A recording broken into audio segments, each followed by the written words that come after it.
चलिए स्टूडेंट्स, अब करते हैं कुछ कॉमन टर्म्स जो हमारे स्फेरिकल मिरर से रिलेटेड है। तो देखो, ऐसे स्फेरिकल मिरर में सबसे पहले एक ये ट्रांसपेरेंट स्फीयर है।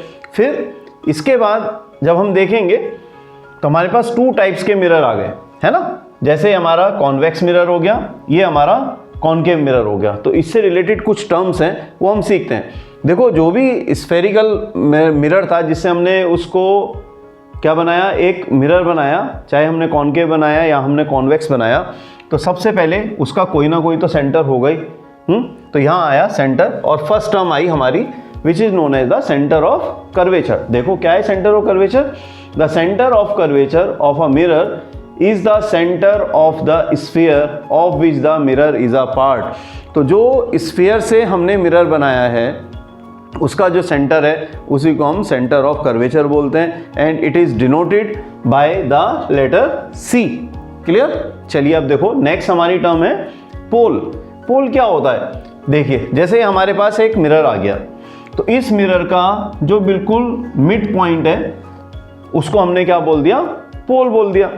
ठीक, तो सिंपल सी है इसकी definition, the geometric centre of the spherical surface of the mirror is called the pole of the mirror. ये बहुत इंपॉर्टेंट है बेटा, आपको सारी टर्म्स क्लियर कर लेनी चाहिए।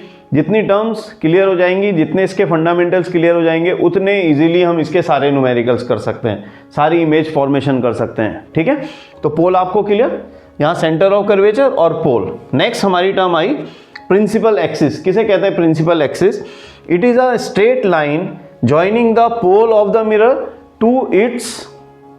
Mirror to its centre of curvature. जो स्ट्रेट लाइन पोल को सेंटर ऑफ कर्वेचर से ज्वाइन कर रही है, it is known as the principal axis. Is it clear. Next है रेडियस ऑफ कर्वेचर।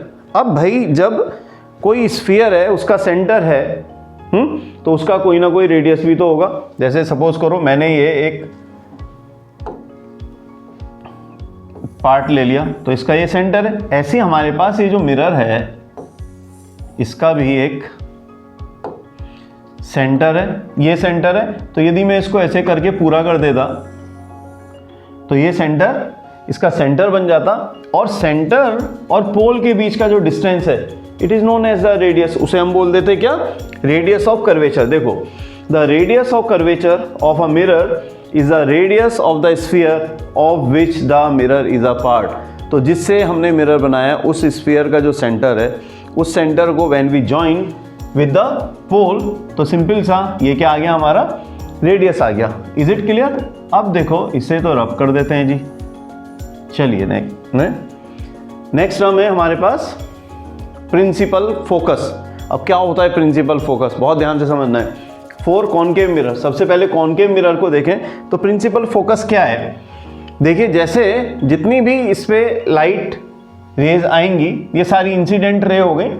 अब ये आफ्टर रिफ्लेक्शन कहाँ मिलेंगी, ये सारी लाइट आफ्टर रिफ्लेक्शन मिलती है एक पॉइंट पे, और इस पॉइंट को ही हम फोकस बोल देते हैं। क्या बोल देते हैं, फोकस।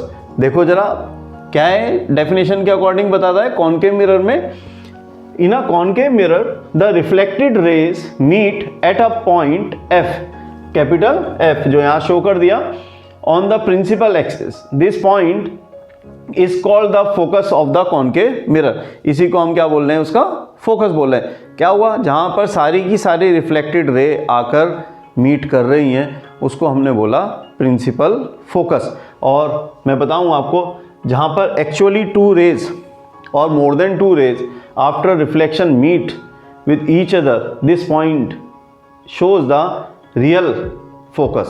वो कैसा फोकस बता रही है, रियल फोकस बता रही है, क्योंकि हमें पढ़ना है। यहाँ पे 2 टाइप्स के अभी हमारे पास फोकस आएंगे। चलिए नेक्स्ट में देखते हैं, हमारे पास आ गया कॉन्वेक्स मिरर। ये हमारा कॉन्वेक्स मिरर है। कॉन्वेक्स मिरर में ये हो गया सेंटर ऑफ कर्वेचर, पोल। ये हमारी लाइन एक प्रिंसिपल एक्सिस को शो कर रही है। यहाँ से सारी रेज इंसिडेंट रे आई और रिफ्लेक्ट हो गई, ऐसे रिफ्लेक्ट हो गई, पर कहीं पे मिल नहीं रही हैं। सही है, पर ऐसी ही लगती हैं कि ये सारी की सारी जो रेज हैं इस पॉइंट F से यहाँ पर आ रही हैं। ठीक है, देखो जरा नेक्स्ट में, ये जो हमारा डॉट हो गया कैपिटल F, इसका फोकस हो गया। अब डेफिनेशन के अकॉर्डिंग समझ लेते हैं कि क्या है फोकस। कॉन्वेक्स मिरर में, in a convex mirror the reflected rays do not meet, ध्यान रखना है, यहीं से हमें रियल और वर्चुअल इमेज का कॉन्सेप्ट क्लियर होगा, ठीक है। Do not meet at any point but they appear, but यहाँ पे आना चाहिए but they appear to come from a point F on the principal axis behind the mirror, this point is called the focus of the convex mirror. ऐसा लग रहा है कि सारी की सारी रेज यहाँ पर से आके मीट कर रही हैं, है ना। अपीयर टू मीट एक वर्ड यूज होगा यहाँ पे। तो नेक्स्ट में हुआ हमारा कि जो ये फोकस है जो कॉनकेव मिरर का है, जहां एक्चुअली मीट कर रही है, it is known as the real focus, और कॉन्वेक्स मिरर में वही हो गया वर्चुअल फोकस। यहां तक बात समझ में आई। तो ये कुछ टर्म्स हैं जो बहुत इंपॉर्टेंट हैं, जो हमें क्या करना है, इसको सीखना है। और लास्ट में अभी ये है हमारे पास बचती है फोकल लेंथ। तो सिंपल सा यार, फोकस से लेकर पोल तक का जो डिस्टेंस है, it is known as the focal length. उसे क्या बोलेंगे, फोकल लेंथ। देखो इससे समझते हैं पहले।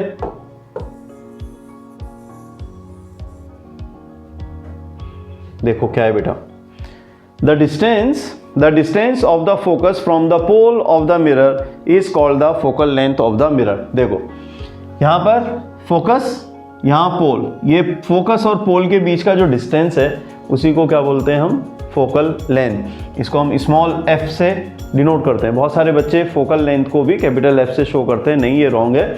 तो जो फोकस है वो कैपिटल F है, पर जो स्मॉल f है वो क्या है, हमारी फोकल लेंथ है। और हमेशा जैसे ये सर्किल का, ये सपोज करो मैं इसको पूरा सर्किल बना दूं, ठीक है, इसका जो जस्ट हाफ है, जो हमारा रेडियस है, रेडियस के जस्ट हाफ पर ही क्या बनेगा, फोकस बनेगा। सपोज करो यहाँ से यहाँ तक का जो रेडियस है वो है हमारे पास 6 सेंटीमीटर, तो इसका फोकस हमेशा 3 सेंटीमीटर पर आएगा, है ना। अभी चेक करते हैं। ऐसे यहाँ पर आ गया, पोल और फोकस के बीच का जो डिस्टेंस है, it is known as the focal length. देखो सेंटर ऑफ कर्वेचर पे जाके फोकल लेंथ दो बारी फोकल लेंथ मतलब डबल हो गया, या हम ये भी कह सकते हैं जो फोकल लेंथ है वो रेडियस ऑफ कर्वेचर का हाफ है। तो यहाँ पर एक रिलेशनशिप आई किस किस के बीच में, फोकल लेंथ और रेडियस ऑफ कर्वेचर के बीच में। देखो अभी आती है, ये हमारा टोटल हो गया r, और ये एक रिलेशनशिप हो गई f is equal to r/2,